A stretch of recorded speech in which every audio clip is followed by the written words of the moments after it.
Biology class 9 chapter 1 introduction to biology. आज हम जिस टॉपिक को डिस्कस करेंगे वो है द लेवल्स ऑफ ऑर्गेनाइजेशन, कि किस तरह से मुख्तलिफ डिफरेंट जो लेवल्स हैं उससे होकर एक इंडिविजुअल जो है उसकी बॉडी बनती है, किस तरह से एक इंडिविजुअल बनता है। तो उसके जो डिफरेंट स्टेप्स हैं, डिफरेंट लेवल्स हैं, उनको हम डिस्कस करेंगे वन बाय वन। तो सबसे पहला जो लेवल है वो है सब एटॉमिक एंड एटॉमिक लेवल। इस लेवल में आप डिस्कस करेंगे किस तरह से एटम जो है मुख्तलिफ सब एटॉमिक पार्टिकल से मिलकर बनता है और फिर एक एटम बनता है। फिर सेकंड लेवल में आप मॉलिक्यूलर लेवल को डिस्कस करेंगे कि किस तरह से एटम्स मिलकर मॉलिक्यूल्स बनाते हैं। नेक्स्ट है ऑर्गेनेली एंड सेल लेवल, और ये मॉलिक्यूल्स जब असेंबल होते हैं, ऑर्गेनाइज होते हैं, तो ये ऑर्गेनेलिज बनाते हैं which are the components of the cell और डिफरेंट फंक्शंस परफॉर्म करते हैं। और फिर ये ऑर्गेनेलिज जब इकट्ठे होते हैं तो ये एक सेल बनाते हैं which is the structural and functional unit of all living organisms. और फिर नेक्स्ट लेवल है टिश्यू लेवल, कि किस तरह से सेल जो हैं सिमिलर सेल्स जब इकट्ठे होते हैं और एक कॉमन फंक्शन परफॉर्म करते हैं तो वो टिश्यू बनाते हैं। तो ये टिश्यू लेवल में डिस्कस करेंगे। नेक्स्ट है organ and organ system level, कि जब डिफरेंट काइंड्स के टिश्यू इकट्ठे होते हैं तो वो ऑर्गन बनाते हैं और ऑर्गन स्पेसिफिक फंक्शन परफॉर्म करते हैं। इसी तरह जब डिफरेंट ऑर्गन्स जो हैं जो रिलेटेड फंक्शंस परफॉर्म कर रहे होते हैं, जब वो इकट्ठे होते हैं तो वो क्या सिस्टम बनाते हैं, ऑर्गन सिस्टम बनाते हैं। तो उसको ऑर्गन सिस्टम लेवल कहेंगे। नेक्स्ट है इंडिविजुअल लेवल, कि जब तमाम ऑर्गन सिस्टम लेवल्स इकट्ठे होते हैं जो एक दूसरे के साथ मिलकर फंक्शंस परफॉर्म कर रहे होते हैं तो ओवरऑल वो एक इंडिविजुअल बना देते हैं, एक ऑर्गेनिज्म बनाते हैं। अब इंडिविजुअल लेवल के बाद अगर इसको मज़ीद एक्सटेंड करें तो आगे आ जाता है पॉपुलेशन लेवल, कि जब इंडिविजुअल्स जो हैं इकट्ठे होते हैं, सेम जो ग्रुप ऑफ ऑर्गेनिजम्स जब इकट्ठे होते हैं एक ही जगह पे एक ही टाइम पे रह रहे होते हैं तो उसको पॉपुलेशन कहते हैं। तो वो पॉपुलेशन लेवल में आ जाएगा। पॉपुलेशन लेवल के बाद नेक्स्ट है कम्युनिटी लेवल। कम्युनिटी जब मुख्तलिफ populations at the same time एक प्लेस पे रह रही होती हैं तो उसको कम्युनिटी कहा जाता है। और कम्युनिटी के बाद आ जाता है biosphere which is the part of the earth, कि जहाँ पे तमाम लिविंग और नॉन लिविंग जो कंपोनेंट्स हैं, तमाम जब कम्युनिटीज़ इंटरेक्ट करती हैं नॉन लिविंग कंपोनेंट्स के साथ और वो पार्ट ऑफ द अर्थ पे रह रही होती हैं तो इसको क्या कहते हैं, बायोस्फीयर लेवल कहते हैं। तो इन तमाम लेवल्स को हम वन बाय वन जो है स्टडी करेंगे कि ये लेवल्स जो हैं किस तरह से। सबसे पहले है सब एटॉमिक एंड एटॉमिक लेवल। अब सब एटॉमिक और एटॉमिक लेवल क्या है, कि जो एटम होता है, एटम स्मॉलेस्ट पार्टिकल है एलिमेंट का। एलिमेंट्स में एक ही काइंड के, सिंगल काइंड के एटम्स प्रेजेंट होते हैं। अब आप देखें कि सब एटॉमिक पार्टिकल्स क्या हैं, कि जो मेन पार्टिकल्स हैं जिनसे एटम्स जो है मिलकर बनता है उनको सब एटॉमिक पार्टिकल्स कहते हैं। वैसे तो बहुत से सब एटॉमिक पार्टिकल्स हैं लेकिन मेन जो सब एटॉमिक पार्टिकल्स हैं वो कौन से हैं, इलेक्ट्रॉन्स, प्रोटॉन्स एंड न्यूट्रॉन्स। अब आपको पता है कि एटम का अगर स्ट्रक्चर बताया जाए तो एटम के न्यूक्लियस में प्रोटॉन और न्यूट्रॉन्स जो हैं वो एटम के न्यूक्लियस में प्रेजेंट होते हैं, जबकि इलेक्ट्रॉन्स जो हैं वो जो एटम के ऑर्बिट्स होते हैं, एनर्जी लेवल्स होते हैं, उनमें इलेक्ट्रॉन्स जो हैं वो रिवॉल्व कर रहे होते हैं अराउंड द न्यूक्लियस। तो इस तरह से जो है ये सब एटॉमिक पार्टिकल्स हैं जो कि एटम में प्रेजेंट होते हैं। अब अगर हम देखें तो जो नेचुरली अकरिंग एलिमेंट्स हैं वो 92 होते हैं, लेकिन 92 काइंड्स ऑफ एलिमेंट्स जो हैं वो नेचुरली प्रेजेंट होते हैं, जिनमें से अगर देखा जाए तो 16 एलिमेंट्स जो हैं उनको बायो एलिमेंट्स कहा जाता है। 92 नेचुरली अकरिंग एलिमेंट्स में से 16 एलिमेंट्स को बायो एलिमेंट्स कहा जाता है। क्यों कहा जाता है, क्योंकि ये 16 जो एलिमेंट्स होते हैं ये लिविंग ऑर्गेनिजम्स का बॉडी मास बनाते हैं, यानी कि लिविंग ऑर्गेनिजम्स की बॉडी बनाने में जो है ये काम आते हैं। अब जैसे आप देखें कि इनमें से अगर हम फर्दर आगे देखें कि 16 जो बायो एलिमेंट्स हैं, इनमें से जो 6 एलिमेंट्स हैं, जो मेन एलिमेंट्स हैं, उन वो 99% बनाते हैं बॉडी मास लिविंग ऑर्गेनिजम्स का, और बाकी जो 10 रह जाते हैं वो जस्ट 1% बनाते हैं body mass of living organism. तो अब हम देख लेते हैं कि ये 6 जो मेन जो बायो एलिमेंट्स हैं ये कौन से हैं। नंबर 1 ऑक्सीजन जो कि 65% बनाता है, कार्बन 18%, हाइड्रोजन 10%, नाइट्रोजन 3%, कैल्शियम 2% और फास्फोरस 1%। तो अगर आप इन सबको देखें तो ये 99% जो है बनाते हैं 6 जो मेन एलिमेंट्स हैं, बायो एलिमेंट्स हैं। जबकि जो 10 एलिमेंट्स हैं बाकी वो जस्ट 1% बनाते हैं, जिनमें से कौन कौन से आ जाते हैं, पोटाशियम है, sulphur, chlorine, sodium, magnesium, iron, copper, manganese, zinc and iodine. तो ये जो तमाम बायो एलिमेंट्स हैं, रिमेनिंग बायो एलिमेंट्स, ये जस्ट जो 10 एलिमेंट्स हैं बायो एलिमेंट्स, ये जस्ट 1% जो है मैस बनाते हैं लिविंग ऑर्गेनिजम्स का। अब नेक्स्ट हम आगे देख लेते हैं, नेक्स्ट लेवल जो है वो मॉलिक्यूलर लेवल है।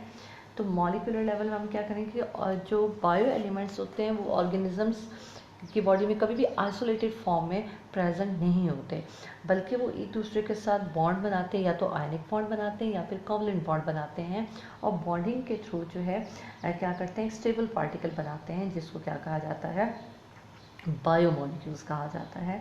तो लिविंग ऑर्गेनिजम्स की जो बॉडी है वो उसमें जो है हंड्रेड्स ऑफ बायोमोलिक्यूल्स जो हैं डिफरेंट टाइप्स के प्रेजेंट होते हैं, और यही मॉलिक्यूल्स जो हैं बिल्डिंग मटेरियल हैं ऑर्गेनिजम्स का, और इस तरीके से जो है आप कह सकते हैं इनकी डिफरेंट बॉन्डिंग अरेंजमेंट होती है, जिसके थ्रू जो है ऑर्गेनिजम्स की बॉडी में ये प्रेजेंट होते हैं।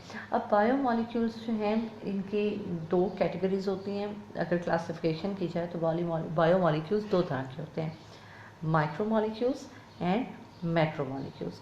माइक्रो मीन्स स्मॉल, यानी कि वो मॉलिक्यूल्स जिनका मॉलिक्यूलर वेट कम होता है, लो मॉलिक्यूलर वेट होता है, उनको माइक्रो मॉलिक्यूल्स कहा जाता है, जैसे कि ग्लूकोज हो गया, C6H12O6, वाटर हो गया। तो इनको जो है माइक्रो मॉलिक्यूल्स कहा जाता है, क्योंकि इनका मॉलिक्यूलर वेट जो है वो कम होता है। नेक्स्ट है macro molecule. Macro means large, यानी कि वो मॉलिक्यूल्स जिनका मॉलिक्यूलर वेट जो है हाई होता है। तो हायर मॉलिक्यूलर वेट के जो मॉलिक्यूल्स होते हैं उनको मैक्रो मॉलिक्यूल्स कहते हैं। फॉर एग्जांपल प्रोटीन हो गया, लिपिड्स हैं, स्टार्च हैं, तो ये सब क्या होते हैं, ये मैक्रो मॉलिक्यूल्स होते हैं।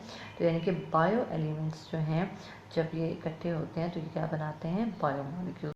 ऑर्गेनेली एंड सेल लेवल, जब बायोमोलिक्यूल्स असेंबल होते हैं ना पर्टिकुलर वे, तो वो ऑर्गेनेलीज बनाते हैं। ऑर्गेनेलीज आर दी सब सेलुलर स्ट्रक्चर्स, और ये कंपोनेंट्स होते हैं सेल के, जो कि डिफरेंट फंक्शंस सेल में परफॉर्म कर रहे होते हैं। अब जैसे माइटोकॉन्ड्रिया हो गया, राइबोसोम्स हैं, गोल्गी एप्परेटस है, एंडोप्लाज्मिक रेटिक्यूलम है, तो सेल के अंदर different organelles different functions perform करते हैं। जैसे कि माइटोकॉन्ड्रिया सेल में रिस्पायरेशन, सेलुलर रिस्पायरेशन का फंक्शन परफॉर्म कर रहा होता है। राइबोसोम्स जो हैं वो प्रोटीन सिंथेसाइज करते हैं सेल के लिए। तो इस तरह से और भी डिफरेंट ऑर्गेनेलीज जो हैं मुख्तलिफ फंक्शन परफॉर्म करते हैं सेल में। अब जब ये ऑर्गेनेलीज जो हैं असेंबल टुगेदर, जब ये इकट्ठे होते हैं तो ये क्या बनाते हैं, सेल बनाते हैं, which is the structural and functional unit of all living organisms, जो कि जैसे तमाम लिविंग ऑर्गेनिजम्स जो हैं जो कि सेल से मिलकर बनते हैं। तो वो किस तरह से बनते हैं, जब ये ऑर्गेनेलीज इकट्ठे होते हैं तो वो सेल बनाते हैं। अब हम आगे देखते हैं टिश्यू लेवल। टिश्यू लेवल में क्या है कि जब अगर मल्टी सेलुलर ऑर्गेनिजम्स में देखा जाए तो सिमिलर सेल्स, जब एक जैसे सेल्स इकट्ठे होते हैं, ग्रुप ऑफ सिमिलर सेल्स जो हैं जो कि स्पेशलाइज्ड होते हैं for the performance of a common function, जब वो एक कॉमन फंक्शन परफॉर्म कर रहे होते हैं तो वो टिश्यूज़ बनाते हैं। तो टिश्यूज़ में जो सेल्स होते हैं वो सारे क्या होते हैं, वो हर टिश्यू के अंदर जो है हर सेल अपना ही फंक्शन परफॉर्म कर रहा होता है, लेकिन ओवरऑल अगर देखें तो वो जो है रिलेटेड होता है to the function of the tissue. अब टिश्यूज़ जो हैं 2 तरह के होते हैं, एनिमल टिश्यूज़ भी हैं, प्लांट टिश्यूज़ भी हैं। एनिमल टिश्यूज़ जो एनिमल बॉडी में प्रेजेंट होते हैं और प्लांट टिश्यूज़ में प्लांट बॉडी में। अब एनिमल टिश्यूज़ में आ जाते हैं नर्वस टिश्यूज़ आ जाते हैं, इसके अलावा जो है मस्कुलर टिश्यूज़ हैं जो मसल्स में प्रेजेंट होते हैं, नर्वस टिश्यूज़ हैं जो नर्व्स वगैरह जो हैं उसमें प्रेजेंट होते हैं। इसी तरह प्लांट टिश्यूज़ हैं जैसे कि एपिडर्मल टिश्यूज़ हो गए, ग्राउंड टिश्यूज़ हो गए, और भी मुख्तलिफ जो है टाइप्स होती हैं टिश्यूज़ की। अब नेक्स्ट लेवल है organ and organ system level, कि जब टिश्यूज़ जो हैं more than one type of tissues जो हैं जब वो इकट्ठे होते हैं, ऑर्गेनाइज्ड होते हैं, तो ऑर्गेनाइज्ड होके वो क्या बनाते हैं, ऑर्गन बनाते हैं। और ऑर्गन जो है वो भी अपना एक स्पेसिफिक फंक्शन परफॉर्म कर रहा होता है। फॉर एग्जांपल जैसे कि अगर हम स्टमक की बात करें तो स्टमक में जो है 2 टाइप्स ऑफ टिश्यूज़ प्रेजेंट होते हैं। एपिथेलियल टिश्यूज़ भी होते हैं जो कि सिक्रीट करते हैं gastric juice for the digestion of proteins. Muscular tissues जो हैं वो कॉन्ट्रैक्शन परफॉर्म कर रहे होते हैं। स्टमक वॉल्स की जो कॉन्ट्रैक्शन होती है उससे भी ग्राइंडिंग होती है फूड की और मूव करता है food to the posterior end. इस तरह से जो है, और स्टमक का ऑर्गन है जो कि एक स्पेशलाइज्ड होता है for the digestion of proteins और स्टोर करता है फूड को। इसी तरह अगर हम हार्ट की बात करें तो हार्ट भी एक ऑर्गन है हमारी बॉडी का जो कि पंपिंग करता है ब्लड की। इस तरह लंग्स जो हैं जो एक्सचेंज ऑफ गैसेस में इन्वॉल्व होता है। तो इस तरह से डिफरेंट ऑर्गन्स जो हैं वो अपने डिफरेंट फंक्शंस परफॉर्म कर रहे होते हैं। उसके बाद अगर आप देखें नेक्स्ट जो है, जब मुख्तलिफ़ किस्म के ऑर्गन्स जो हैं जब डिफरेंट ऑर्गन्स जो कि रिलेटेड फंक्शंस परफॉर्म कर रहे होते हैं, जब वो ऑर्गेनाइज्ड होते हैं तो वो क्या बनाते हैं, ऑर्गन सिस्टम बनाते हैं। फॉर एग्जांपल जैसा कि देखें डाइजेस्टिव सिस्टम है। अब डाइजेस्टिव सिस्टम में कौन कौन से ऑर्गन्स आ जाते हैं, स्टमक है, ऑरल कैविटी है, small intestine, large intestine, pancreas, liver. तो ये डिफरेंट ऑर्गन्स मिलकर जो है, अगरचे ये तमाम ऑर्गन्स जो हैं ये प्रोसेस ऑफ डाइजेशन में हेल्प करते हैं, तो ये सारे डिफरेंट ऑर्गन्स मिलकर जो है ऑर्गन सिस्टम बनाते हैं। इसी तरह अगर देखें आप जो ह्यूमन रिस्पायरेटरी सिस्टम है उसमें अगर आप देखें तो लंग्स हैं, लंग्स के अलावा ट्रैकिया है, ब्रोंका है, ब्रोंक्यूल्स हैं।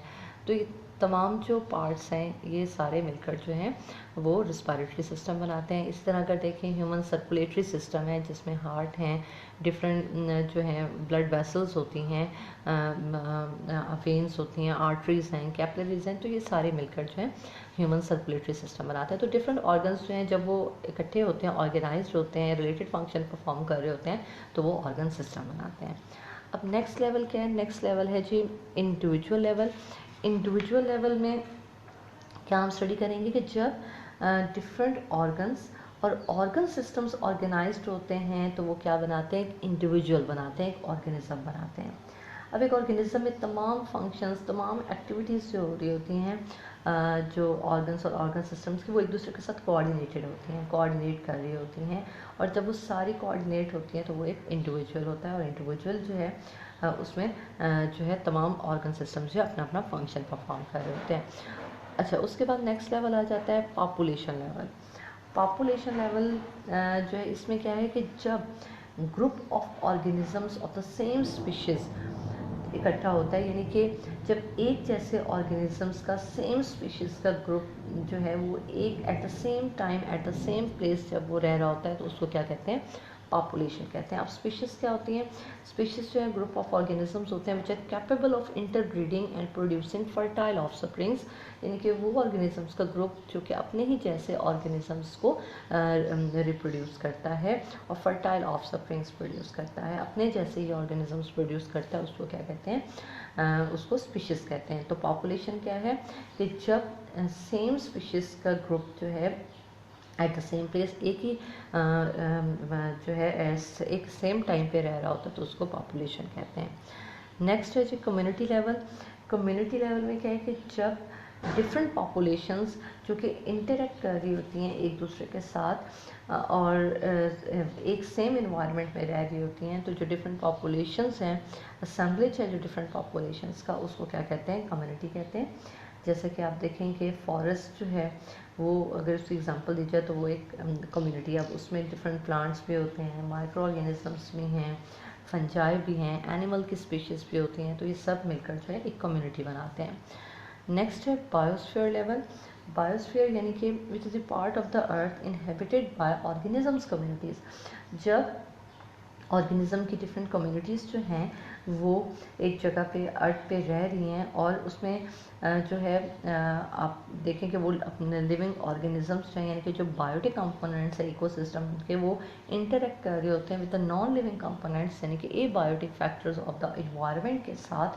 तो इस तरह से जो है उसको हम कहते हैं zone of the life on earth, यानी कि वो अर्थ एक पूरी यूनिवर्स है जिसमें लिविंग और नॉन लिविंग कंपोनेंट्स एक दूसरे के साथ इंटरेक्ट करते हैं, तो इसको बायोस्फीयर लेवल कहेंगे।